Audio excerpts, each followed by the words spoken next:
Good morning, Bulldogs. Welcome to this Thursday edition. It is May 14th, 2020. It's that point of quarantine where the hair needs hats every day. We haven't played music in our classroom like we used to. I don't know if you missed that. I do. I know Block 1 wasn't always fortunate to have that. Sometimes Block 3. So today I'm playing some Bobby Darin. He was born just across the river in East Harlem, New York in 1936. Lots of different genres of music, lots of famous songs. You may know us. Mac the Knife, for example. He even was an actor and won a Golden Globe in his very first film. Unfortunately, he died at the very young age of 37. Back in the day, before you went to the dentist, you should have taken antibiotics so that in case you get infected from bleeding when they would do things in your mouth, and he didn't, and he got an infection from going to the dentist. I guess none of us have been to the dentist for at least 2 months, but hopefully we'll all be back soon. So happy birthday to Bobby Darin. Okay, so I got my timer for the news in 90 seconds. I said I'll be starting another news to do it quickly this week to try out. I'm going to try that out tomorrow if you want to see the video and see which one you guys like better. Okay, so the New York Times. The top headline today was that the virus could be here to stay and the economic pain long-lasting. Now, those are actually the headlines from two different stories merged into one, so that can seem misleading. That's why it's always good to read the articles. And the virus could be here to stay is from a WHO official. We're calling it an endemic, meaning this could continue, or this could be a while before a vaccine, and this could be something we're just sort of living with for a while. Thursday, we all know, is the day that the unemployment numbers come out, and it's supposed to be about 2.5 million people is the projection. So by about the time this is published, those numbers will be out. And they're saying without intervention of some sort that the economic problems could be really bad. The photo is from protesters in Wisconsin. The Wisconsin Supreme Court struck down a stay-at-home order. It's missing an R there. They struck it down 4-3, so it was a close vote.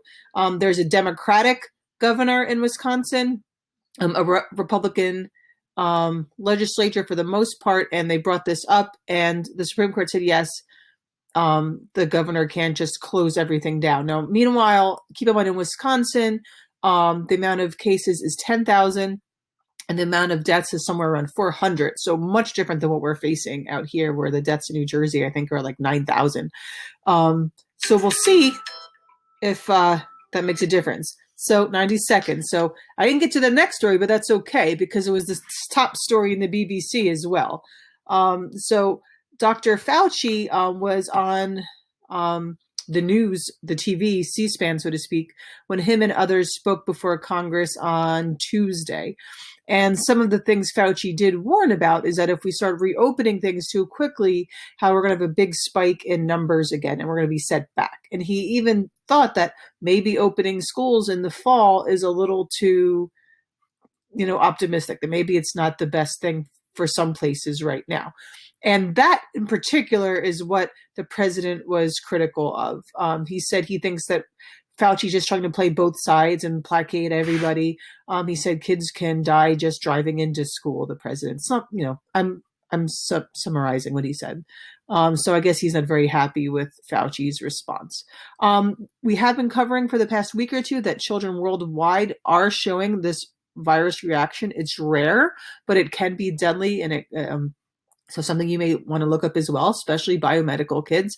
And you see this picture here of a teen in the UK. It's saying the UN is saying that this virus is causing global mental stress, and we need to attack the psychological effects of being lonely and locked down and having your routine completely changing, just the way we have to worry about people's physical health with washing hands and social distancing and things like that. So I know my kids are very upset they haven't been able to see their friends in so long. I'm sure you guys are too. And 90 seconds. Find ways to reach out to each other if you can. Okay, so STEM history. This is also some scientific revolution history. Make sure you've been updating your timelines when we cover these things, even when we're at home. You'll be receiving your end of the year timeline project soon. We already learned about Edward Jenner when we did the scientific revolution. I thought this was good to review because this is about a virus. There's some connections to what we're learning about now. Vaccines, how we're trying to search for one. So he was an English physician, and on this day, he gave the first smallpox inoculation. Smallpox at the time, the fevers were things like fever, vomiting, sores in their mouth, a rash in their skin, and it was very deadly. In the 1700s in Europe, about 400,000 people per year were dying, and the people that didn't die, about half of them were blind. In the 1900s, about is that right? Should I say 1800s? I gotta check my facts there. But the point is, a lot of people were dying. In 1967, they were trying to ramp up the efforts to get more people that vaccine, and then by WHO, by 1980, they said, "Hey, we don't have smallpox anymore." So, just because you come up with a vaccine one year does not mean that there's no cases ever again. But if enough people get it, then that can happen. So hopefully we can have some good futures with vaccines in the coronavirus. Okay, 2 seconds to spare. So this is the point that everyone else is fast forwarding to. If you fast forwarded it to this, go back and add something on your timeline, okay? So introduction to imperialism. So being an honors class, you're going to have something a little bit more elaborate than just a Google form that my other classes had the past 2 days. But you will have a simple assignment next class with Google Forms. So something to look forward to, I guess. So today you're going to go to Facts on File, and you're going to read about the age of imperialism you see here. You see on Canvas, there's the document up here with 10 questions. Some of the questions are very simple. You might just be bulleting 2 things. Other ones where you have to identify and explain, you want to make sure you do 2 parts. Identify is say what it is, what it was. Explain the significance is, why are we learning about it? What's the big deal? How does this relate to the unit on imperialism that we're beginning to learn about? Hopefully from this reading today, you'll see how the Industrial Revolution caused the imperialism and how they overlapped, right? We keep saying, no one said, hey, the Industrial Revolution is over, time to start imperialism. World doesn't work that way, even though history classes make it seem like that. And we want to make sure we understand that that's not how things happen, that they cause one another and they affect one another. Okay, so how are you going to get to here? And I ask, please answer in a different color font. It just makes, I try to get grades up in a day, and it just makes it easier for me to find. All right, so you're going to go to the PCTI website, and you guys should know how to do this part. Oh, look, I'm larger here. That's weird. Okay, so you go to Students, then to Media Center. All right, remember we used to have buildings and stuff? That's a Media Center. Okay, so here you see databases. Under databases, you're going to go to Facts on File. Fact check. Okay, so now you're going to scroll down until it says Modern World History, because this is stuff from modern history.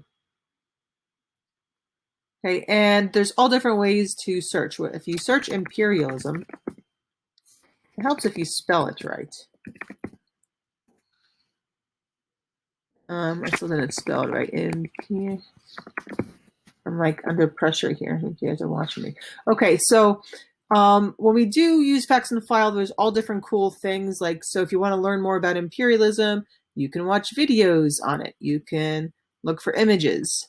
Primary sources, historians rely on primary sources. But we're just going to go for an overview today.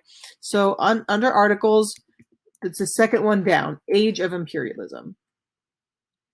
So you click on Age of Imperialism. You see here I have imperialism highlighted, if that's the word you searched. And the questions are in order. It focuses a bit on the scramble for Africa. And it's almost like a paragraph. Every paragraph has a question. For the most part, not every paragraph has a question. Just 10. Early imperial involvement in Africa. And the scramble begins. And that's where it's going to end. for today. So it's going to talk about the Berlin Conference, or as they call here, the Congress of Berlin. So when you get to the French Empire, that's where it stops.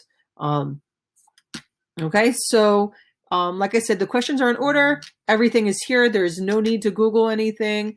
Please still don't copy and paste your answers. I always tell my daughter, if you copy and then paste, then like go above and then put it in your own words. Don't just change and then delete the other part. Don't just change a word or two. That's still plagiarizing. So do your best to do that today. Okay. Nice job on your unit assessments. Many of you did very, very well. The next assignment is going to be some Google Forms, so it won't be too demanding. Have a great weekend. If you don't step in and see the video tomorrow, if you want to see the new way we do the news, go ahead and check it out. All right, guys, miss you all. Hope everyone is well. Hope everyone is safe. Hope everyone is healthy. And take care.